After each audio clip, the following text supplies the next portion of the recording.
Nunca imaginé que el silencio pudiera doler tanto. Desde el día en que mi hijo se casó con Laura, mi nuera, sentí que algo en su mirada me juzgaba.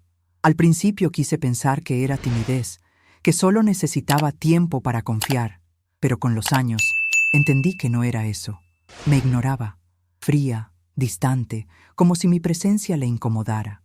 Yo intentaba acercarme, cocinar su plato favorito, enviarle mensajes en su cumpleaños, pero siempre obtenía respuestas cortas, formales, vacías.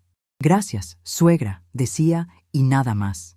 Mi hijo, entre el trabajo y las preocupaciones, parecía no notar lo que pasaba. «Mamá, no exageres», me decía, pero cada reunión familiar se convertía en una prueba de paciencia.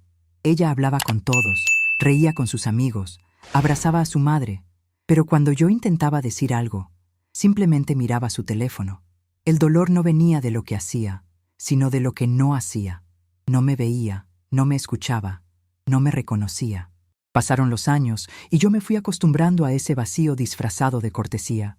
Me decía a mí misma que debía ser fuerte, que el amor de una madre no necesita ser correspondido para existir. Pero había noches en que lloraba en silencio, preguntándome qué había hecho mal. ¿Por qué una mujer que entró en mi familia me trataba como si fuera una extraña? Una Navidad, mientras todos reían, ella me pidió que no tocara a su hija porque acababa de lavarse las manos. Me quedé helada, con los brazos extendidos, sintiéndome inútil. No dije nada. Sonreí, pero por dentro me rompí. Desde ese día decidí alejarme. No más mensajes, no más llamadas, no más esfuerzos. Si ella quería distancia, se la daría. Y así pasaron los meses. El silencio que antes me dolía empezó a volverse mi refugio, hasta que un día la vida decidió intervenir. No imaginaba que esa misma mujer que me ignoró durante tanto tiempo sería quien tocaría mi puerta, con lágrimas en los ojos, buscando algo que yo ya no sabía si tenía para ofrecerle: comprensión. Pero antes de contarte cómo llegamos a ese momento, déjame hacerte una pregunta. ¿Y tú? ¿Habrías hecho lo mismo? Recuerdo perfectamente aquella tarde. Estaba preparando té cuando escuché los golpes en la puerta. Abrí y la vi. Laura, mi nuera, con el rostro hinchado de tanto llorar, el maquillaje corrido, las manos temblando. Por un segundo pensé que venía a reprocharme algo, pero su voz apenas era un susurro. «¿Puedo pasar?», me dijo.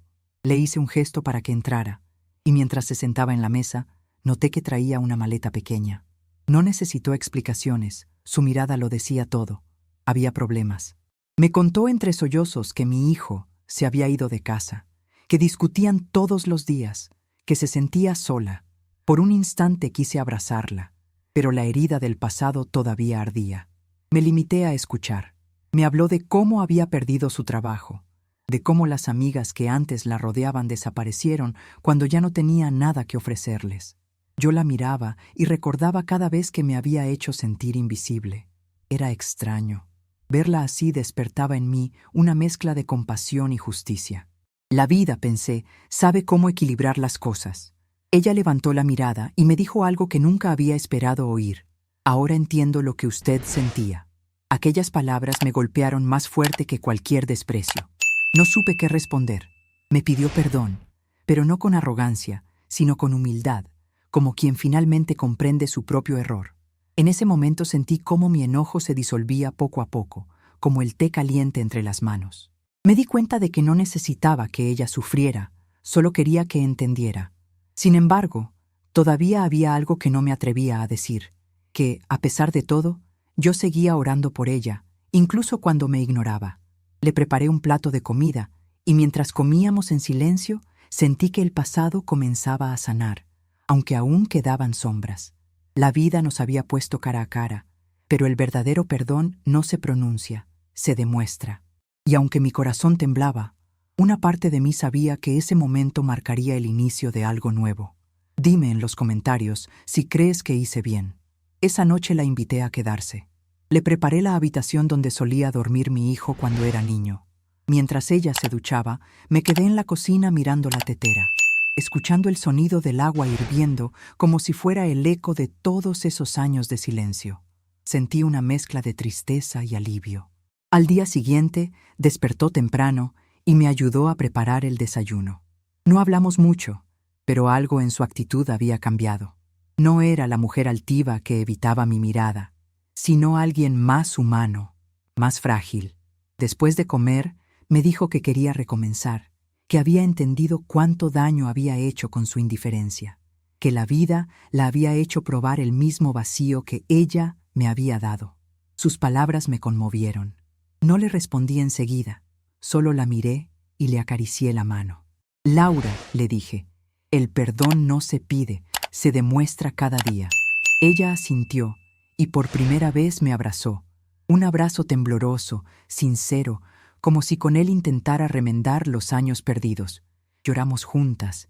En ese instante comprendí que el orgullo es una cárcel que nos impide ver el amor que tenemos delante. No era una victoria para mí. No era la vida vengándose, era una lección para ambas. Aprendí que a veces quienes nos hieren no necesitan castigo, sino comprensión. Pasaron los meses y nuestra relación cambió. No nos hicimos las mejores amigas de la noche a la mañana, pero aprendimos a escucharnos, a compartir los silencios sin dolor. Mi hijo volvió, y cuando los vi de nuevo en mi mesa, riendo como antes, supe que todo había valido la pena. Hoy, cada vez que miro a mi nieta correr por el jardín, recuerdo que el amor no se impone, se enseña con paciencia. Y aunque la vida me dolió al principio, terminó devolviéndome algo más grande que el orgullo, la paz.